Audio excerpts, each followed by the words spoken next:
दोस्तों क्या हो अगर कोई सैनिक जंग में बिना हथियार के चला जाए और वहां से 75 लोगों को जिंदा बचा कर भी लाए, लेकिन बिना एक भी गोली चलाए, क्या ऐसा मुमकिन है? तो कहानी शुरू होती है अमेरिका के एक छोटे से गांव वर्जीनिया से, जहां पे हम डॉस और उसके पूरे परिवार को देखते हैं। उसकी फैमिली बैकग्राउंड आर्मी से जुड़ा हुआ है। उसके डैड ने वर्ल्ड वॉर 1 में लड़ाई करी थी, लेकिन उस दिन के बाद वो नहीं चाहते कि उनके परिवार का कोई भी सदस्य जंग में जाए, क्योंकि उस लड़ाई ने उनके 3 सबसे अजीज दोस्त उनसे छीन लिए थे। जिसके बाद उन्होंने शराब पीना शुरू कर दी। वो डॉस की माँ को हर रोज मारते पीटते थे, पर इन लोगों को अब इस चीज की आदत हो चुकी थी। अब एक दिन डॉस और उसका भाई के बीच में लड़ाई हो जाती है, जिसमें वो अपने भाई को इतनी जोर से मारता है कि वो बेहोश ही हो जाता है। लेकिन आखिर में उसे इस बात का बहुत बुरा लगता है। वो अपनी माँ और भाई से माफी मांगता है और उनसे वादा करता है कि आइंदा से वो कभी किसी पे हाथ नहीं उठाएगा।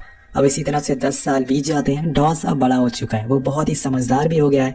उसे ईश्वर पर बहुत यकीन, यही वजह है कि वो हर शनिवार के दिन कोई भी काम नहीं करता, बस बाइबल पढ़ता है। और उसका ये मानना है कि अगर किसी को भी चोट पहुंचाओगे तो ऊपर वाला तुम्हें उसका हिसाब एक ना एक दिन जरूर देगा। अब एक दिन डॉस चर्च की सफाई कर रहा होता है, जहाँ पे उसकी मॉम सिंगिंग करती है कि तभी उसके दोस्त का बाहर एक्सीडेंट हो जाता है। वो फौरन उसे लेके हॉस्पिटल जाता है, जहाँ पे वो चारों तरफ अपनी नजर घुमाता है तो सारे लोग बस तकलीफ में देखते हैं। उसे ये देखकर बहुत ही बुरा लगता है। लेकिन इसी दौरान उसकी नजर एक और शख्स पर जाती है, स्टेला, एक खूबसूरत नर्स। अब उसे देखते ही डॉस खुद को कसम दे देता है कि अब शादी तो मेरी इसी से होगी। वो उसे अपना खून डोनेट करने जाता है और दोनों एक दूसरे का नाम पूछते हैं। नेक्स्ट डे वो फिर से हॉस्पिटल पहुंच जाता है ब्लड देने के लिए। उसे देखकर स्टेला कहती है कि 2 दिन लगातार हम खून नहीं ले सकते। लेकिन दोस्तों यहाँ पर डॉस उसे अपना खून वापस मांगता है। वो कहती है कि ऐसा नहीं होता है। तो यहाँ पर डॉस अपनी वही रात भर याद करी हुई लाइन उससे सामने बोलता है कि जब से तुमने मेरे अंदर नीडल इंजेक्ट करी है, मेरी हार्ट बीट बहुत तेज हो गई है। अब फिर क्या था दोस्तों, स्टेला स्माइल कर देती है, जिसके बाद शुरू हो जाती है इन दोनों की लव स्टोरी। उस दिन के बाद वो दोनों एक दूसरे से डेली मिलना चालू कर देते हैं। अब कुछ समय बाद खबर आती है कि वर्ल्ड वॉर 2 शुरू हो गया है। जापान ने अमेरिका पर हमला कर दिया है और अब सरकार चाहती है कि जितने भी लोग हैं वो सेना में भर्ती हो जाए। अब एक दिन डॉस का भाई आर्मी यूनिफॉर्म में सबके सामने आता है। उसे ऐसा देखकर उसके डैड उस पर बहुत गुस्सा होते हैं, क्योंकि वो अपने बेटे को नहीं खोना चाहते थे। लेकिन तभी डॉस भी कहता है कि मैं भी आर्मी में जाना चाहता हूँ, हमें अपने देश को बचाना होगा। मैं वहां जाकर किसी को मारूंगा नहीं, बल्कि एक मेडिक के तौर पर जाऊंगा। अब ये सुनकर उसके डैड कहते हैं कि मैंने जंग में बहुत से अपनों को खोया है, अब मैं तुम दोनों को खोना नहीं चाहता हूँ। लेकिन दोनों ने ठान लिया था कि अब वो जाएंगे और उसके डैड भी उनके सामने हार मान जाते हैं। एक दिन डॉस स्टेला से मिलता है और उससे बताता है कि मैं कुछ दिनों बाद तुमसे मिलूंगा, क्योंकि मैं आर्मी में जा रहा हूँ। अब ये सुनकर स्टेला गुस्सा हो जाती है, क्योंकि जंग के अंजाम उसे पता था। लेकिन यहाँ डॉस उसे वादा करता है कि मैं जैसे ही वापस आऊंगा हम शादी कर लेंगे। अब कुछ दिनों बाद डॉस के जाने का समय आ जाता है। उसके गांव से बहुत से लड़के जा रहे थे, जिनमें वो भी था। अब स्टेला उसे जाते हुए उसे एक छोटी सी बाइबल देती है, जिसके अंदर उसकी एक फोटो भी थी, और उसे अलविदा करके चला जाता है। पर डॉस को पहले प्रैक्टिस करने के लिए कैंप जाना होगा, जिसके बाद उसे बॉर्डर पर भेजा जाएगा। लेकिन यहाँ पे किसी को अभी तक ये नहीं बताया कि वो एक मेडिक के तौर पर आया है। कुछ देर बाद वहाँ पे सार्जेंट आते हैं, जो सबको देखते हैं और बहुत डांट सुनाते हैं, क्योंकि वो प्रैक्टिस में आने में बहुत लेट हो गए थे। इसी बीच उनकी नजर डॉस पर पड़ती है। उसका मजाक उड़ाते हुए कहते हैं कि इसे संभाल कर रखना, वरना तेज हवा चली तो ये उड़ जाएगा। ऐसा उन्होंने उसके पतले शरीर को देखते हुए कहा था। अब इसके बाद सारे लोग प्रैक्टिस के लिए निकल जाते हैं, जहाँ पे डॉस बहुत अच्छा करता है। वो सारी चीजों में सबसे पहले नंबर पर आता है। और अब बारी आती है बंदूक उठाने की। सब लोग अपनी अपनी राइफल उठा लेते हैं, लेकिन वो बिना बंदूक के ही खड़ा रहता है। जब सीनियर इसकी वजह पूछते हैं तो वो सार्जेंट को कहता है कि मैं यहाँ किसी को मारने नहीं बल्कि बचाने आया हूँ, इसलिए मैं बंदूक नहीं उठा सकता। अब ये बात सुनकर सार्जेंट उसे बहुत सुनाते हैं और सबके सामने बहुत ही बेइज्जत भी करते हैं, लेकिन वो फिर भी वैसे ही खड़ा रहता है। तो सार्जेंट उसे कैप्टन के पास ले जाते हैं, जो उसे समझाते हैं कि जंग का वसूल है लड़ना, और बिना हथियार उठाए लड़ाई नहीं हो सकती। ऑर्डर फॉलो करने होंगे, वरना तुम्हें बीमार बताकर आर्मी से निकाल दिया जाएगा। लेकिन दोस्तों यहाँ पर वो अपनी बात पर अड़ा रहता है। यहाँ हम डॉस के यूनिट पर एक स्मिटी नाम के लड़के को भी देखते हैं, जो उसे बहुत बुरा भला कहता है। वो उसका हर तरीके से मजाक उड़ाता है, यहाँ तक कि वो उस पर हाथ भी उठा देता है और उसकी बाइबल से स्टेला की फोटो निकाल कर उसके बारे में सबके सामने बहुत कुछ बोल देता है। लेकिन डॉस उसका कुछ जवाब नहीं देता। वो चुपचाप उसे सॉरी कह के फोटो ले लेता है। उसका ऐसा बिहेवियर देखकर सब उसे कायर कह के पुकारने लगते। अब यहाँ डॉस को पनिश भी किया जाता है। उसे बाथरूम साफ करवाया जाता है और एक्स्ट्रा प्रैक्टिस भी करवाई जाती है। और कुछ दिनों बाद उसे साइकियाट्रिस्ट को भी दिखाया जाता है, और कहीं वो किसी तरह का बीमार तो नहीं है। वो डॉक्टर से कहता है कि उसका गॉड परमिशन नहीं देता कि वो किसी की जान ले। कुछ देर बाद उसकी रिपोर्ट कैप्टन को दी जाती है, तो उसे यहाँ से बाहर निकालने का ऑर्डर दे देते हैं। वहीं दूसरी तरफ जब ये बात सार्जेंट को पता चलती है कि डॉस ने अभी भी इनकार कर दिया है बंदूक को उठाने से, तो उनकी पूरी यूनिट को 20 मील भागने की सजा देते हैं। और सिर्फ डॉस की गलती की वजह से उसकी यूनिट को ये सजा मिली थी। अब उसके यूनिट के कुछ लोग उसी रात के अंधेरे में उसे बहुत मारते हैं और उसे आधमरा हालत में छोड़कर चले जाते हैं। अब नेक्स्ट डे जब वो नहा कर वापस आता है तो कैंप में सार्जेंट आकर उसे कहते हैं कि डॉस अब बस करो, तुम्हें अब घर चले जाना चाहिए, तब तक यहाँ ऐसे ही मार खाते रहोगे, लोग तुम्हारी कमजोरी का फायदा उठाते रहेंगे, तुम क्विट कर दो, मैं खुद तुम्हें घर छोड़ने जाऊंगा। और वो से ये भी पूछते हैं कि तुम्हें किसने मारा है, तो वो कहता है कि सार्जेंट मैंने कब कहा कि मैंने मार खाई है, मैं तो रात में सोते टाइम गिर गया था और मुझे किसी ने नहीं मारा है। तो वो उन लोगों के नाम नहीं बताता, जिसे देखकर उसके यूनिट के सारे लोग शॉक रह जाते हैं। अब धीरे धीरे समय बीतने लगता है और डॉस की ट्रेनिंग कंप्लीट हो चुकी थी। पूरा यूनिट अब वॉर जोन में जाने वाला है, पर जंग में जाने से पहले डॉस ने स्टेला से वादा किया था कि वो शादी करने जरूर आएगा। अब सभी को अलाउ कर दिया जाता है घर जाने के लिए, लेकिन सीनियर डॉस को फिर से रोक लेते हैं और कहते हैं कि जब तक तुम बंदूक नहीं उठाओगे तुम्हारी ट्रेनिंग पूरी नहीं होगी और तुम घर नहीं जा सकते। इधर स्टेला दोस्तों चर्च में उसका इंतजार कर रही है, लेकिन डॉस को जाने नहीं दिया जाता। सीनियर कहते हैं कि मेरे सामने एक बार बंदूक उठाओ, लेकिन डॉस आज भी मना कर देता है, जिसे वो ऑफिसर बहुत ही गुस्सा होते हैं और उसे कोर्ट मार्शल का ऑर्डर दे देते हैं, यानी कि कुछ दिनों तक अब वो जेल में रहेगा। यहाँ तक कि उसका परमिट भी कैंसिल कर दिया जाता है, जिससे डॉस पूरी तरह से टूट जाता है। उसके यूनिट के सार्जेंट उसे समझाते हैं, लेकिन उसे कसम खाई है कि वो बंदूक को हाथ नहीं लगाएगा। अब सीन शिफ्ट होता है और हमें स्टेला को उसके साथ देखते हैं उसके रूम में। वो डॉस से मिलने आई थी, पर उसकी ऐसी हालत देखकर वो वापस चलने को कहती है और उसे बहुत समझाती है कि तुम बस एक बंदूक उठा लो वरना तुम्हें जेल में डाल दिया जाएगा। लेकिन दोस्तों यहाँ भी वो अपनी बात पर अड़ा रहता है और वहाँ से बाहर आने पर स्टेला सारी बातें डॉस के मॉम डैड को बताती है, जिससे वो लोग बहुत ही दुखी हो जाते हैं। और अब फाइनली वो दिन आ जाता है जब डॉस का कोर्ट मार्शल होने वाला है। वहाँ भी उसके यूनिट के कुछ लोग भी थे। सीनियर ऑफिसर उसे कहते हैं कि तुम्हारी ये जिद तुम्हें शायद यहाँ से बाहर निकाल सकती है, तुम्हें कुछ कहना है। तो डॉस बहुत ही धीमी आवाज में बोलता है कि मुझे बस अपनी कंट्री को सर्व करना है, मेरे डैड ने ऐसा किया था, मेरे भाई ने ऐसा किया और अब मैं ऐसा करना चाहता हूँ, लेकिन मैं किसी की जान नहीं लूंगा। वहीं दूसरी तरफ हम डॉस के डैड को देखते हैं, जिन्होंने न जाने आज कितने सालों बाद आर्मी यूनिफॉर्म पहनी थी। अब वो एक जनरल के पास जाते हैं और उसने और जनरल ने एक साथ वर्ल्ड वॉर में लड़ाई करी थी। डॉस के डैड उससे बहुत देर तक बातें करते हैं, जिसके बाद वो सीधा कोर्ट मार्शल में पहुंच जाते हैं और वहाँ के सीनियर को वही लेटर दिखाते हैं जिसमें लिखा था कि डॉस जंग में जा सकता है, वो भी बिना हथियार उठाए, एक मेडिक के तौर पर। उस लेटर के नीचे आर्मी के सबसे बड़े जनरल के साइन थे, जिसकी वजह से वहाँ के लोगों को ये ऑर्डर फॉलो ही करना पड़ता है। उन्हें डॉस पर लगे सारे आरोपों को भी हटाना पड़ता है। अब इस चीज के लिए वो अपने डैड को थैंक यू कहता है, जिसके बाद वो स्टेला से शादी भी कर लेता है। और अब फाइनली वो दिन आ जाता है जब डॉस को जंग के मैदान में अपना पहला कदम रखना है। तो यहाँ समय चल रहा है 1945 का। बीच रास्ते में डॉस को कुछ ट्रक आते हुए देखते हैं, जिनके पीछे न जाने कितने सैनिकों की लाशें पड़ी थी। उन्हें देखकर सभी की रूह कांप जाती है। कुछ देर बाद हम एक सोल्जर को इनके यूनिट के कैंप में आते हुए देखते हैं, जो आकर डॉस से कहता है कि क्या तुम हमारे साथ चल सकते हो, हमारा मेडिक मारा जा चुका है।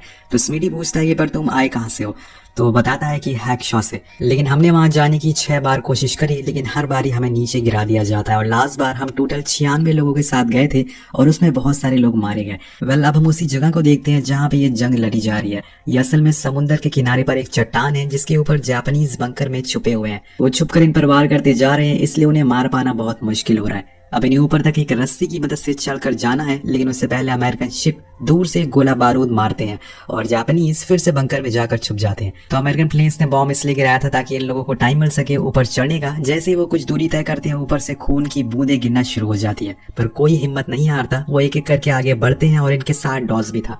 ऊपर जाने भी नहीं, बस चारों तरफ सड़ी हुई लाशें और धुआं मिलता है और उस पार जापानी सैनिक धीरे धीरे करके अपना कदम आगे बढ़ाते हैं। लेकिन इस बीच उन्हें पता चल जाता है कि सामने अमेरिकन आ चुके हैं और ये जानकर वो वहां से गोलियां चलाना शुरू कर देते हैं, जिसमें कई अमेरिकन सैनिक घायल हो जाते हैं। जिसके बाद से शुरू होता है डॉस का काम।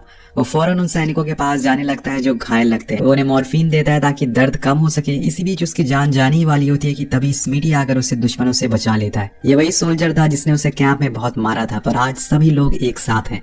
अब अमेरिका ने जापानीज बॉर्डर के 2 बंकर फोड़ दिए हैं, लेकिन साथ में कुछ सैनिक भी घायल हो गए। लेकिन जापानीज अभी भी पीछे नहीं हट रहे हैं, वो सामने से गोलियां चलाए जा रहे हैं। अब इसी बीच सामने से धुआं आ जाता है, जिस वजह से इन्हें कुछ दिखाई नहीं देता और तो अमेरिकन सैनिक और ज्यादा घायल होना शुरू हो जाते हैं। और एक सैनिक जिससे दोनों पैर कट चुके थे, डॉस उसे नीचे पहुंचाने लगता है। तभी एक सोल्जर आकर उसे कहता है इसे मॉर्फिन दे दो, ये बच नहीं पाएगा। वो सैनिक डॉस से रिक्वेस्ट करने लगता है कि मुझे छोड़कर मत जाना, मेरे छोटे छोटे बच्चे हैं। अब ये सुनकर डॉस इमोशनल हो जाता है और वो उसे छोड़कर नहीं जाएगा, उसे फौरन उठाकर नीचे पहुंचा देता है। उधर हम देखते हैं कि दुश्मन अब करीब आते जा रहे हैं।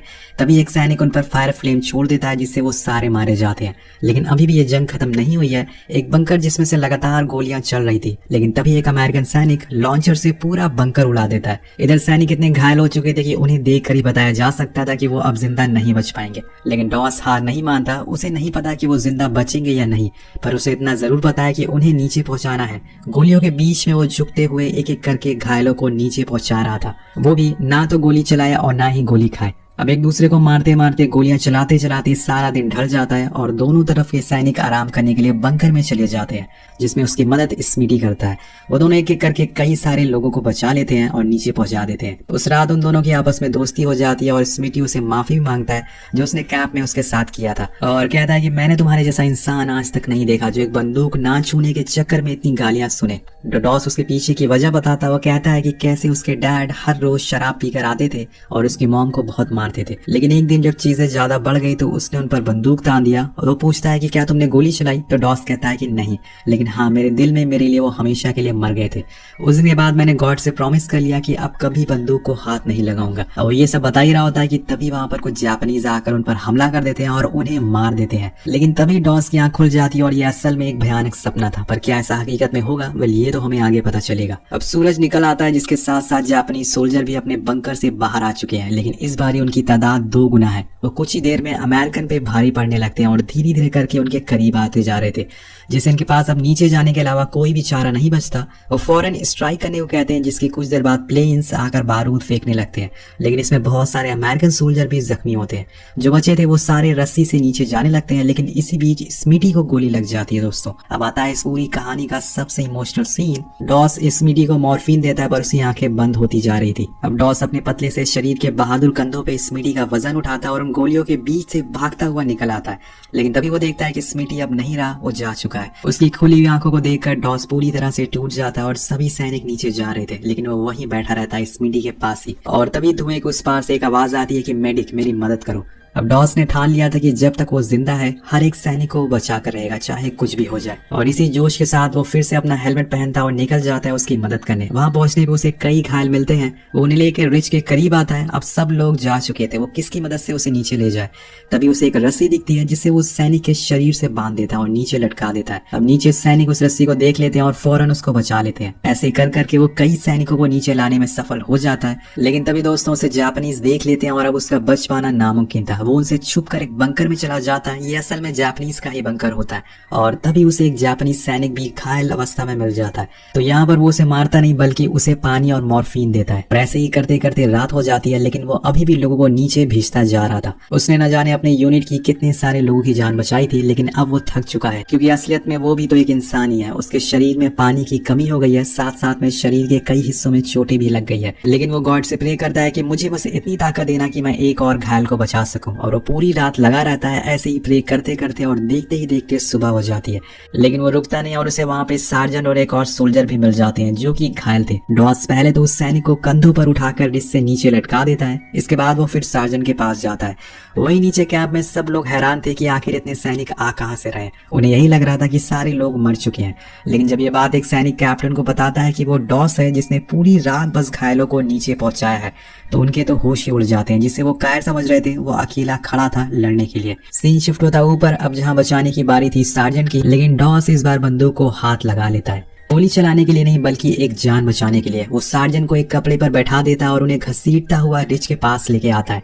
पीछे से सार्जेंट उसे कवर दे रहे थे, वो फौरन ही उन्हें नीचे लटका देता है, पर वो खुद नहीं आ पाता क्योंकि बीच रास्ते में उसे एक और घायल मिल जाता है, जिसे लेके वो आखिरकार नीचे आ ही जाता है। उसके पीछे जापानीज सैनिक भी पड़े हुए थे, लेकिन यहाँ उसकी मदद करते हैं अमेरिकन सोल्जर। वो जैसे ही नीचे आते हैं सभी अमेरिकन सोल्जर उन्हें मार डालते हैं। अब डॉस की बहादुरी को देखकर सब लोग हैरान थे। उसने 75 लोगों की, उसने 75 जवानों की, उसने 75 सोल्जर की जान बचाई थी। ये कोई आम बात नहीं है। वो अब इस यूनिट का हीरो बन गया था। सारे लोग उसे इज्जत से हॉस्पिटल लेकर जाते हैं जहाँ पर उसका इलाज होता है। अब सीन शिफ्ट होता है नेक्स्ट सैटरडे। आज के दिन वो कोई काम नहीं करता है क्योंकि आज उसका प्रे का दिन है। कैप्टन उसके पास आते हैं और कहते हैं कि मुझे नहीं पता था कि तुम्हारे अंदर एक बहादुर सिपाही छुपा हुआ है, और बोलते हैं कि तुम्हारे बिना कोई भी ऊपर जाने को राजी नहीं है। तुम चाहे जितना भी समय ले लो, हम तुम्हारा इंतजार करेंगे।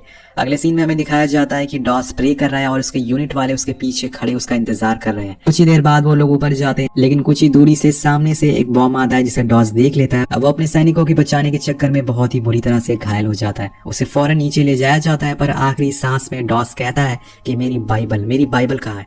असल में उसकी बाइबल दूर वहीं गिर गई थी। अब एक सैनिक कहता है कि आपको नीचे नई बाइबल मिल जाएगी, पर उसे वही चाहिए थी। तो वो सैनिक गोलियों के बीच में न जाने कहां से पार करके उस बाइबल को लाकर उसे वापस देता है। अब डॉस उसे सीने से लगा लेता है और उस दिन जंग का आखिरी दिन था, जिसके बाद अमेरिका ने जंग जीत ली। अब दोस्तों ये पूरी कहानी एक सच्ची घटना पर आधारित थी। डॉस ने 75 सैनिकों की जान बचाई थी और उसे अमेरिका का सबसे हाईएस्ट ऑफ करेज से अवार्ड से सम्मानित किया गया था। डॉस ने हमेशा कहा है कि असली हीरोज वही हैं जो अपने देश के लिए लड़ते हैं। डॉस ने 87 साल की उम्र में इस दुनिया को अलविदा कह दिया था और इसी के साथ ये कहानी यही खत्म हो जाती है। आपको ये कहानी कैसी लगी नीचे कमेंट करके जरूर बताएगा। मिलते हैं आपसे अगली वीडियो में। Thank you so much.